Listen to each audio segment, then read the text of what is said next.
Donc maintenant, on passe au paragraphe qui s'intitule Programme avec variable. Alors, je fais juste une petite vérif. Ouais, c'est bon. Donc, comme pour le cas des programmes positifs et stratifiés, il est immédiat, en fait, de généraliser ou de transporter la notion de modèle stable des programmes propositionnels au programme. Donc des programmes propositionnels, c'est en logique du premier ordre, un programme va être dit propositionnel, j'imagine. Je suis pas tout à fait sûr, mais enfin ça correspond à ça dans l'esprit, si jamais il n'y a pas de variable. D'accord. Et donc aux programmes qui sont non-ground, donc qui ont des variables. Intuitivement, puisque tous les exemples qu'on a vus précédemment, là c'était pour des programmes sans variable.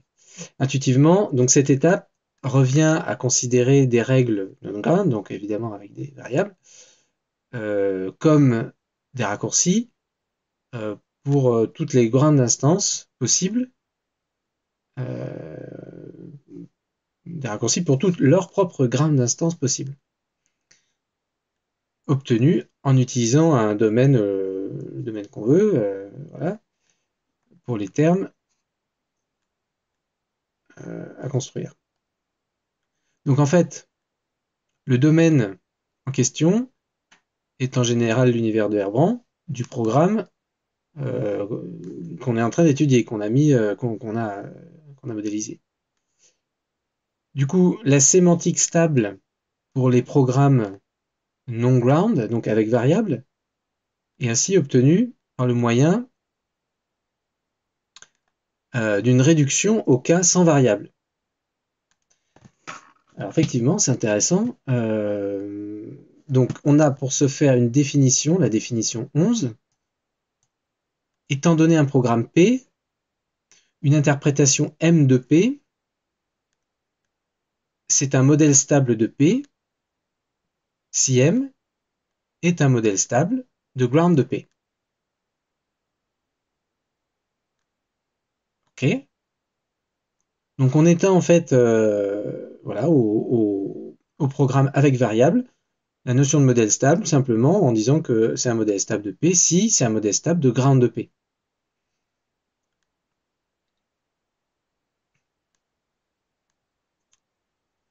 Par exemple, donc cette fois-ci, on prend une variante du programme PU précédent qu'on appelle PU'.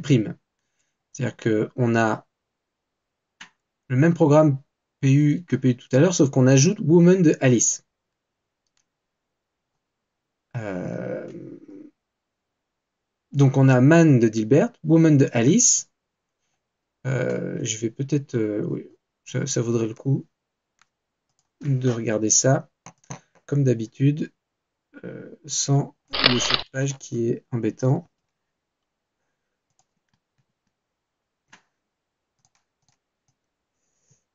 Donc c'est l'exemple 19, le début, et je copie la fin.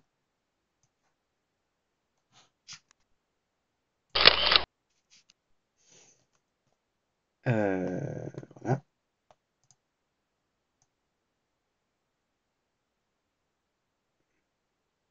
Voilà.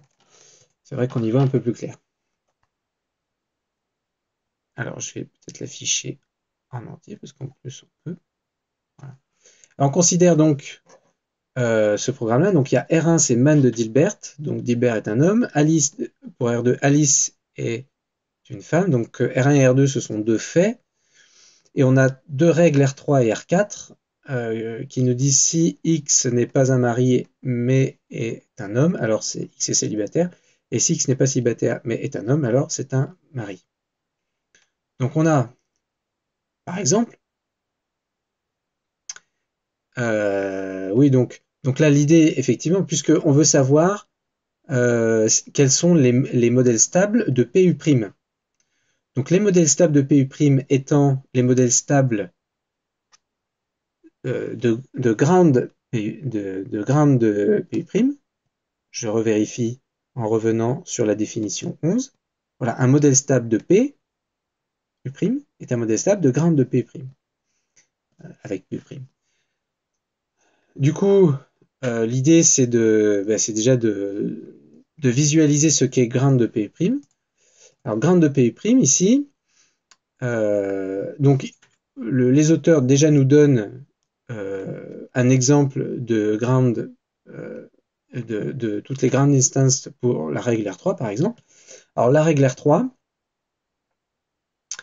donc, euh, donc ground instance, hein, on rappelle, c'est on fait toutes les possibilités d'instanciation d'une règle en remplaçant les variables de toutes les manières possibles par tous les termes clos possibles, les termes de Herbrand. Donc là, on est dans l'univers de Herbrand, donc des termes, en fait, il n'y en a pas 36 000, hein, il n'y en a que deux, il y a Dilbert et Alice. C'est un univers qui est fini parce qu'il n'y a pas de fonction, qui pourrait s'imbriquer à l'infini. Donc il n'y a que deux termes possibles, donc comme on n'a qu'une variable, ben, il suffit de remplacer première possibilité de grande instance, c'est quand on remplace x par Dilbert, et deuxième possibilité, c'est quand on remplace x par Alice. D'où grande instance de R3, c'est R3 avec soit Dilbert à la place de x, soit Alice à la place de x. Évidemment, quand on fait ça pour toutes les règles du programme, bon, ben, on va récupérer forcément déjà les deux faits qui sont dans le programme, Man de Dilbert et Boom de Alice. Et pour R3 et R4, on va remplacer X respectivement par Dilbert et par Alice. Et donc on obtient quatre règles qui sont ces quatre-là. Et du coup, un modèle stable pour, euh, pour PU', c'est un modèle stable pour ground de PU'. Donc ce programme-là qui est légèrement plus grand. Alors ici, il est légèrement plus grand. Ça vient en particulier du fait qu'il n'y a pas beaucoup de variables dans les règles, et aussi, et peut-être surtout, du fait qu'il y a très peu de termes, puisqu'il n'y en a que deux, de termes clos. Donc après, ben, on peut... alors pareil, euh, quand on veut rechercher cette fois-ci les modèles stables, donc un modèle stable, on a dit, si jamais j'essaie de me souvenir, c'est un modèle qui est égal au plus petit point fixe qui est égal au plus petit modèle de Herbrandt du programme réduit. Voilà, donc c'est ce qu'on a vu tout à l'heure, hein, précédemment. Donc ici, ben, on peut refaire le même calcul que tout à l'heure. On va pas le faire parce que voilà. Mais par exemple, donc on a a priori deux modèles stables qui sont Man de Dilbert, Woman Alice et Single de Dilbert, et Man de Dilbert, Woman Alice, Husband de Dilbert. Donc en réalité, le programme qu'on a écrit, il peut correspondre à deux situations. Une dans laquelle Dilbert est célibataire et une autre dans laquelle Dilbert est, est un mari, est marié.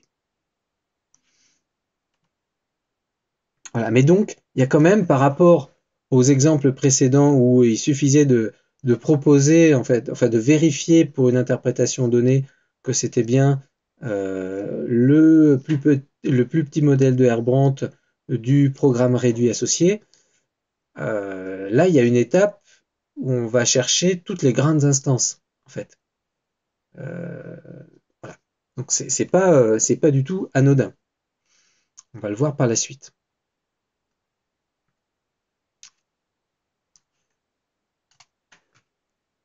Donc, les propriétés sémantiques des modèles stables. Alors, le succès des modèles stables comme sémantique des programmes logiques normaux,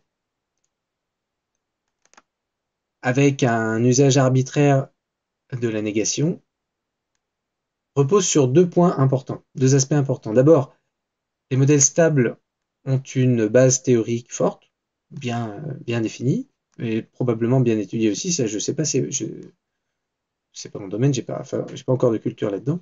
Mais bon, j'imagine que c'est ça que ça veut dire fort. Et les modèles stables sont aussi associés à des propriétés, ont aussi des propriétés, de bonnes propriétés, nombreuses, qui en fait reflètent des intuitions naturelles. C'est ça aussi qui est intéressant. Des intuitions naturelles, c'est-à-dire qu'en fait, ce qu'on va obtenir comme modèle stable, quelque part, ça va correspondre à ce qu'on a intuitivement voulu dire quand on écrit le programme. Et bon, ça c'est indispensable, mais c'est pas forcément le cas. Voilà. C'est bien de savoir que c'est le cas pour les modèles stables. Deuxièmement, il sera montré pardon, en section 6 que en fait les modèles stables constituent la base d'une méthodologie de modélisation nouvelle pour un certain nombre de problèmes. Un peu comme le fait que la programmation logique en fait a émergé qu'on s'est rendu compte qu'on pouvait programmer avec le principe de résolution et de SLD résolution en particulier. Voilà, c'est un peu pareil. Là, avec cette sémantique-là, on se rend compte qu'on va pouvoir modéliser des problèmes et du coup après les résoudre voilà, d'une manière nouvelle quoi, qu'on ne savait pas faire avant. Donc, dans cette section-là, les auteurs font un panorama de quelques propriétés importantes, la plupart d'entre elles étant très désirables par rapport au problème, des modèles stables. Donc après, les auteurs font référence à trois publications pour d'autres définitions alternatives et d'autres propriétés des modèles stables et d'autres points de vue sur les modèles stables. Donc on considère dans un premier temps la relation entre les modèles stables et les modèles classiques d'un programme logique. C'est-à-dire quand la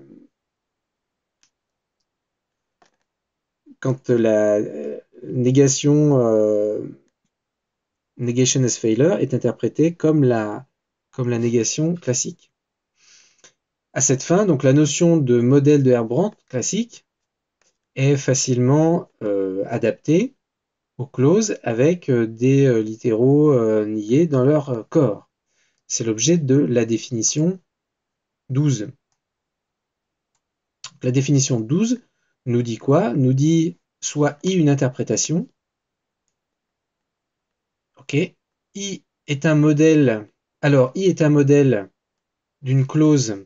Donc, c'est la même définition, enfin, mais c'est la étendue. I est un modèle d'une clause, si je puis dire, d'une clause ground, C. Mais et cette fois-ci, c'est une clause générale, hein, c'est-à-dire qu'il y a une partie avec des notes. Et donc, on dit que I implique C. Si le sous-ensemble B1-Bn n'est pas un sous-ensemble de I, c'est-à-dire quand on prend tout ce qui doit être vérifié, ben on ne le trouve pas dans I. Donc si on ne le trouve pas dans I, ben c'est comme toutes les clauses, globalement l'implication est correcte.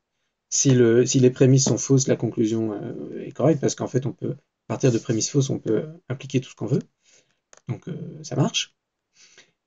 N'oublions pas que A implique B, c'est non A ou B. Donc si A est faux, non A est vrai, et donc non A ou B est vrai. Et donc ça c'est le premier cas. Et alors le deuxième cas, qui peut permettre de dire que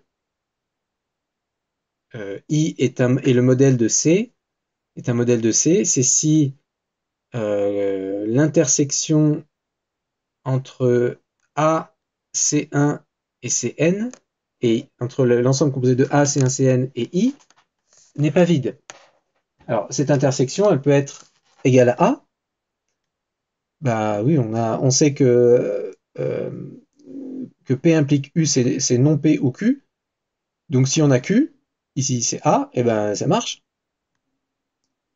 Et avoir Q, ben, c'est avoir Q, c'est avoir Q dans I, hein, c'est avoir A dans I en l'occurrence.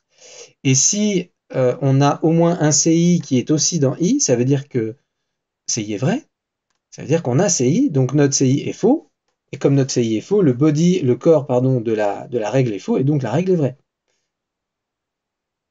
Donc ça c'est pour une clause sans variable. Si on a une clause avec variable, c'est comme précédemment, on va dire que I est un modèle d'une clause avec variable. On va noter ça, I implique la clause. Si I implique toutes les clauses qui sont dans ground de C. Donc I implique C, si I implique C' pour tout C' qui est dans ground de C. Et puis, alors là, du coup, ça ne change pas. On va dire que I est un modèle d'un programme P si I est un modèle de toutes les clauses de P. Voilà, donc la définition, en fait, 12 ici, est une généralisation de la définition 4 en prenant en considération les littéraux négatifs. Une interprétation I est encore compatible avec une clause C, soit si elle contient la tête de C, soit si le corps de C est faux. Ah oui. Le corps de C est faux si un des CI est vrai ou si l'ensemble des BI sont faux.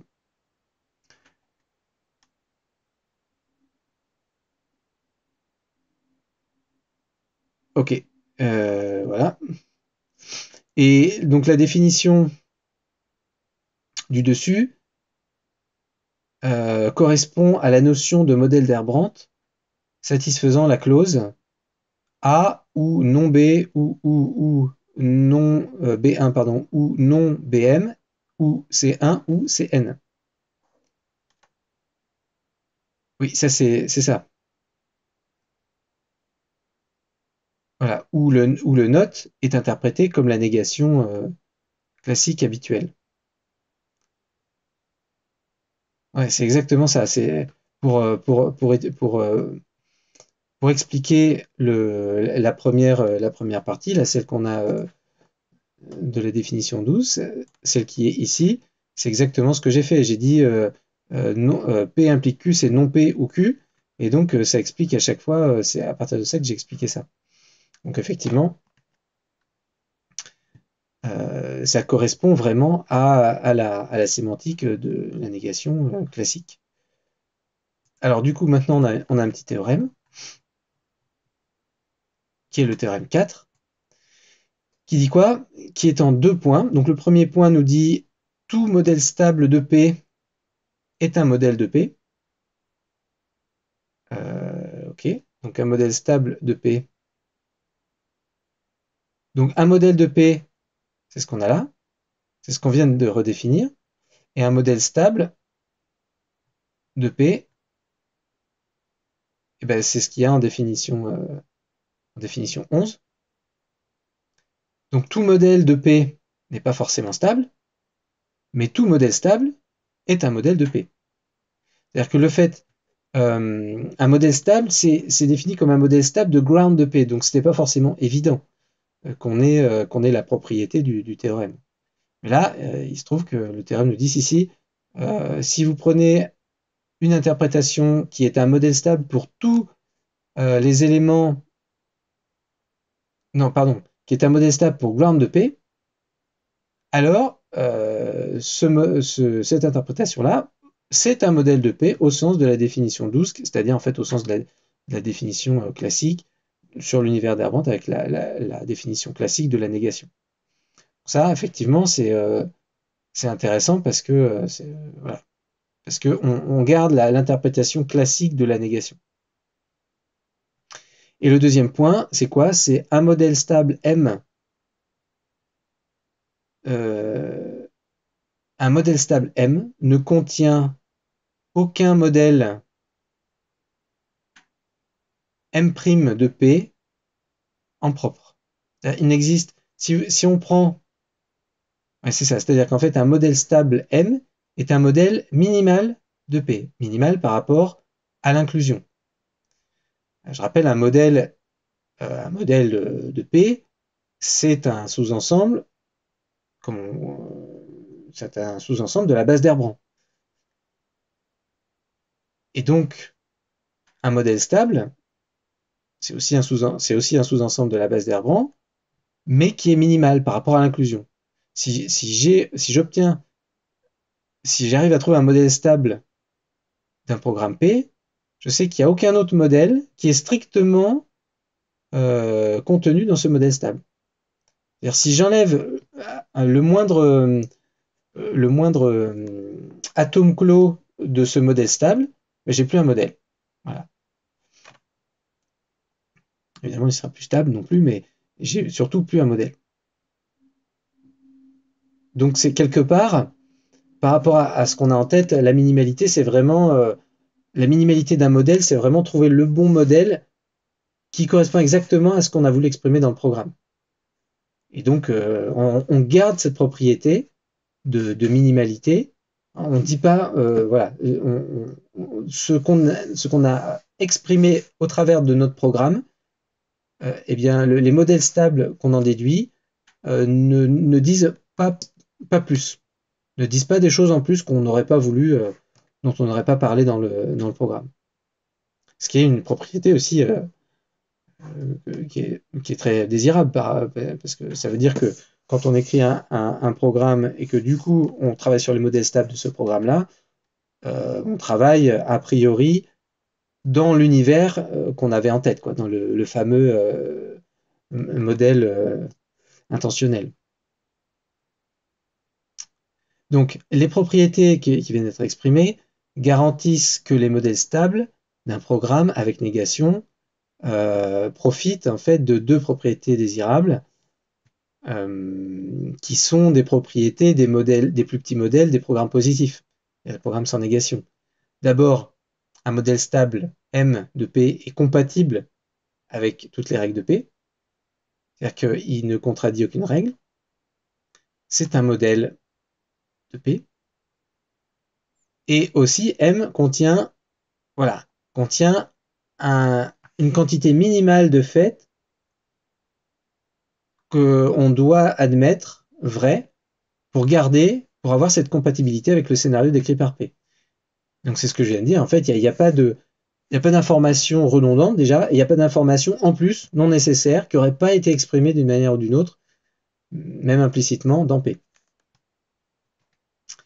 Alors un corollaire de ça, c'est le corollaire 1 qui nous dit quoi? Qui nous dit que les modèles stables sont incomparables par rapport à, euh, à l'inclusion ensembliste. C'est-à-dire si M1 et M2 sont deux modèles stables différents, alors il n'y en a pas un qui est inclus dans l'autre. Ce qui est a priori logique, puisque ça vient normalement, enfin, si je comprends bien, de la propriété de minimalité. Voilà. Puis du fait qu'un modèle stable, c'est un modèle. Et donc, les modèles stables généralisent d'une manière harmonieuse la sémantique des programmes positifs, en fait. Le seul truc, c'est que on n'est plus dans un univers logique où on a un seul modèle pour un programme. On va avoir potentiellement plusieurs modèles, voire stables, voire aucun modèle stable aussi. Voilà, c'est ça.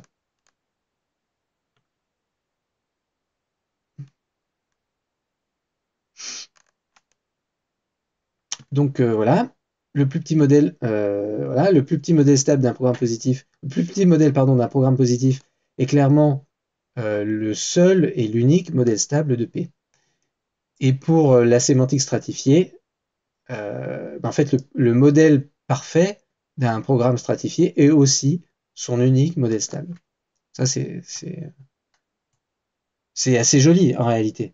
C'est assez joli. C'est-à-dire qu'on a trouvé au prix d'accepter d'avoir plusieurs modèles différents pour un même programme, on a la possibilité de généraliser les notions vues pour des programmes positifs et pour des programmes stratifiés à des programmes normaux, généraux, dans lesquels on peut mettre de la négation, ce qui est c'est quand même assez joli, quoi. En plus, la construction est pas très compliquée, quoi. Donc non, globalement, c'est joli. Donc le théorème 5 nous dit quoi? Il nous dit si un programme P est stratifié, alors P a un seul modèle stable qui coïncide avec le modèle parfait. Okay. Bon, voilà.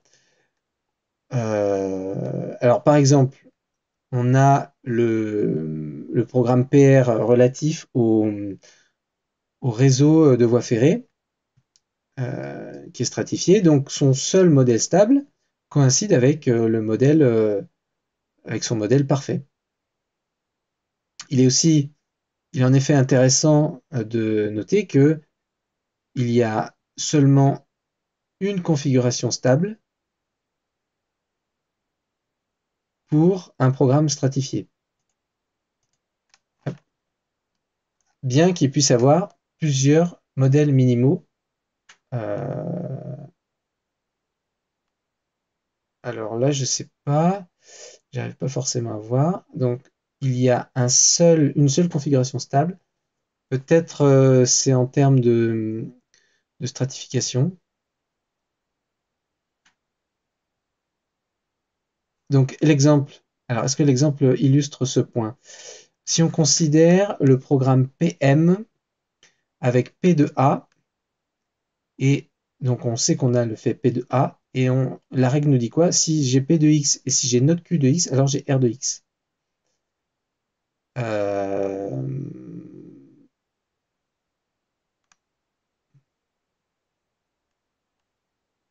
Oui, alors on a vu, faut pas perdre de vue, parce qu'on a des modèles stables maintenant et qu'on sait comment on peut faire pour les calculer, en tout cas pour tester quand on a un modèle, une interprétation possible pour tester si c'est un modèle stable. Il ne faut pas oublier qu'on peut avoir d'autres modèles, d'accord, qui sont, et donc des modèles minimaux aussi, mais qui ne sont pas forcément stables. Et on peut aussi avoir zéro modèle stable. C'est pas parce qu'on a, en fait, quand on a un programme comme celui-là, comme le programme PM, on peut avoir zéro modèle, on peut avoir un modèle, on peut avoir plusieurs modèles. Et puis, parmi tous ces modèles, on peut avoir zéro modèle stable, un modèle stable, plusieurs modèles stables. Donc ici, on a deux modèles minimaux. On a PA et R de A, et PA et Q de A. Oui, bah, PA, de toute façon, PA, on est obligé de l'avoir. Et puis après, on peut faire l'hypothèse que on a Q de A et que donc notre Q de A est faux. Et donc si notre Q de A est faux, la règle est vérifiée, mais ça produit rien. Voilà, ça ne nous oblige pas à générer R de quoi que ce soit, mais la règle est quand même vraie, donc c'est quand même, ça marche. Donc c'est le MCM2. Et si on n'a pas Q de A dans notre interprétation en cours, on a P de A, mais on n'a pas Q de A, donc a priori notre Q de A est vrai, et donc notre Q de A et P de A implique qu'on a R de A. Et donc ça, ce sont deux modèles minimaux. En réalité, on n'est même pas obligé de se demander comment on les obtient. On peut, euh, euh, on peut même faire la liste comme d'habitude. Déjà, on donne la base d'Herbrandt de ce programme-là. Alors là, la base d'Herbrandt, elle va être très simple, puisqu'en fait, on a une seule constante, c'est A, on a zéro fonction. Et donc la base d'Herbrandt, c'est quoi? C'est P de A, Q de A et R de A. Donc on a trois éléments dans la base d'Herbrandt, donc on a possiblement 8 modèles possibles. Le modèle vide, le modèle avec juste P de A, le modèle avec juste R de A, le modèle juste avec Q de A. Après, les modèles avec deux éléments, puis après la base d'Herbrandt elle-même. Et donc, ben voilà, et après il suffit de tester. Et on va trouver on va trouver par exemple que P de A seul n'est pas un modèle. Alors pourquoi P de A n'est pas un modèle? euh,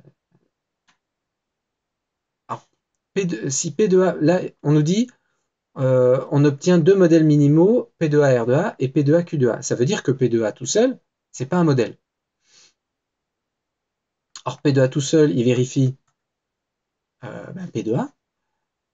Et alors pourquoi est-ce qu'il vérifie pas ça? Eh bien, il vérifie pas ça parce que quand on fait les hypothèses sur les modèles, il y a deux possibilités, soit on a Q de A, soit on n'a pas Q de A. Et soit on a Q de A et donc on a M2, soit on n'a pas Q de A et donc on a M1, mais à chaque fois il y a forcément autre chose que P de A. Donc P de A tout seul n'est pas un modèle. R de A n'est pas un modèle parce que P de A n'est pas dedans, Q de A tout seul non plus. Et puis après on a ces deux-là. Après on n'a pas Q de A et R de A parce qu'on n'a pas P de A. Et évidemment la base Herbrandt, évidemment ça reste un modèle, mais Est-ce que c'est le cas là? Bah oui, parce que dans la base d'Airband, on a Q de A, donc non Q de A est, est faux. Et donc si non Q de A est faux, globalement, la règle est vérifiée, sans qu'on soit obligé de générer un R quelconque, donc oui. Voilà, donc on peut lister les modèles sur des exemples tout petits comme ça, on peut le faire. Et puis tester ceux qui sont des modèles minimaux ou pas. Et puis après, tester aussi ceux qui sont stables ou pas. Donc ici, on a deux modèles minimaux. Et si on fait les tests de stabilité des modèles, donc je vous rappelle, un modèle est stable si il est égal au plus petit modèle d'Airbrandt de son réduit dans le programme. Ben on va trouver que M est stable, mais que M2 n'est pas stable. Pourquoi? Parce que le réduct de PM par rapport à M2, c'est PA. Et PA tout seul, ben, son plus petit modèle d'Airbrandt, c'est PA. Et c'est pas M2, c'est pas PAQA. Donc ce qui rend M2 différent de M1, c'est le fait que il n'y a aucune règle ou aucun fait dans PM justifiant la présence de QA dans le modèle. Ouais. En effet, on peut voir que les modèles stables, comme les modèles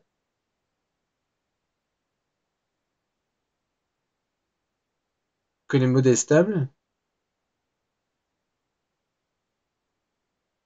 comme les modèles dans lesquels tous les atomes A appartiennent à M, sont d'une certaine façon supportés par une preuve. En un sens, un modèle stable supporte ou donne une preuve de la vérité de chaque élément, de chaque atome clos qui est dans le modèle. Alors qu'est-ce que ça veut dire ça? Ben, M1 est stable. Je suis pas sûr de bien comprendre là. Bon. Peut-être que le théorème va expliciter cette notion-là. Donc regardons ce théorème. Alors le théorème 6 nous dit quoi? Nous dit, étant donné un programme P et une interprétation I, donc là on reformalise, on étend en fait la notion d'opérateur de conséquence immédiate, TP de I, aux programmes qui ont des négations dans le corps, programmes normaux. Donc,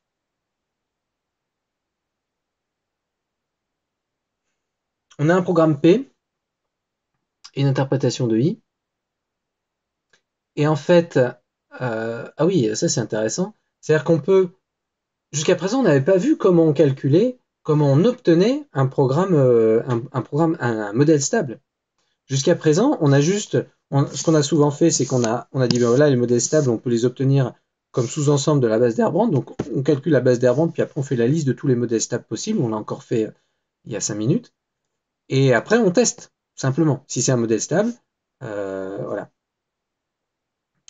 Mais du coup, il manquait une manière d'éviter de faire ça. Bon, c'est bien déjà d'avoir une manière, d'avoir un listing, mais un des problèmes de cette façon de faire qu'on a faite, enfin qu'on a utilisé, c'est qu'est-ce qui se passe si jamais il y a des fonctions dans mon programme. S'il y a des fonctions, l'univers d'Airbrandt est infini, et donc la base d'Airbrandt va être infinie aussi, et donc c'est impossible de lister toutes les interprétations possibles. Donc, comment on fait dans ces cas-là? Et bien dans ces cas-là, en fait, comme pour les programmes positifs, on a un opérateur de, de conséquences immédiates, mais qui est spécifiquement adapté aux programmes normaux. Donc en fait, on part d'une interprétation I, et qu'est-ce qu'on va faire? On va, à partir de cette interprétation I, on va déduire A dans l'image par cet opérateur TP de I. On va déduire l'atome clos A si et seulement si A est la tête d'une règle close, donc de grande de P, telle que tel que on respecte les critères précédents en réalité, c'est-à-dire tel que tous les BI sont dans I au départ, et tous les CJ, et il y a aucun CJ qui n'est dans I, puisque l'intersection avec I est vide. C'est-à-dire que tout ce qui doit être vrai l'est, et tout ce qui doit être faux, il manque un note ici, et tout ce qui doit être faux est effectivement faux. Voilà. Et le théorème nous dit, en fait, I est un modèle. Si I est un modèle stable, alors c'est pas une équivalence, mais si I est un modèle stable de P, alors euh, le alors I est un point fixe de TP. Ça veut dire quoi? Alors c'est un peu embêtant, peut-être ils vont en reparler, mais ça veut dire que on peut avoir des points fixes qui sont pas des modèles stables. Voilà, c'est ce qu'ils disent juste après. Mais bon, ça permet peut-être déjà quand même d'orienter un peu les choses. Donc voilà, il est quand même dit. Alors l'exemple avant, l'exemple nous dit quoi? Dans l'exemple 20, QA, Q de A dans l'exemple 20, qui est l'exemple qu'on a vu juste avant, euh, QA n'est pas supporté dans M2. En effet, Q de A n'appartient pas à TP de M2. Alors je ne sais pas exactement ce que ça veut dire unsupported. Ah oui, oui, c'est ça. C'est la notion, c'est la fameuse notion de donner une preuve de pour chaque A. Et donc QA dans M2 est présent dans M2, mais n'est pas supporté par M2 au sens où QA n'appartient pas au point fixe de M2 par TP.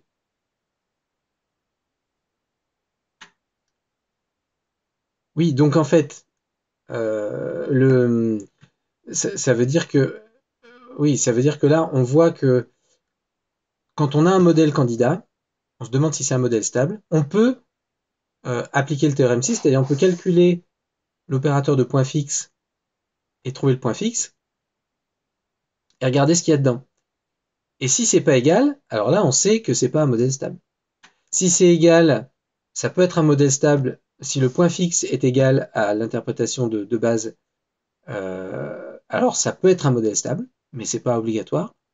Mais par contre, si c'est pas un modèle stable, c'est la contraposée du théorème qui nous dit que si c'est pas un point fixe, on est sûr que c'est pas un modèle stable. Et du coup, c'est cette notion-là en fait, de tout ce qui est supporté, c'est ce qu'on va retrouver dans le résultat du point fixe, j'imagine, tel que c'est décrit dans l'exemple 21. Donc Q2, on ne le retrouve pas, ce fait clos, dans le point fixe.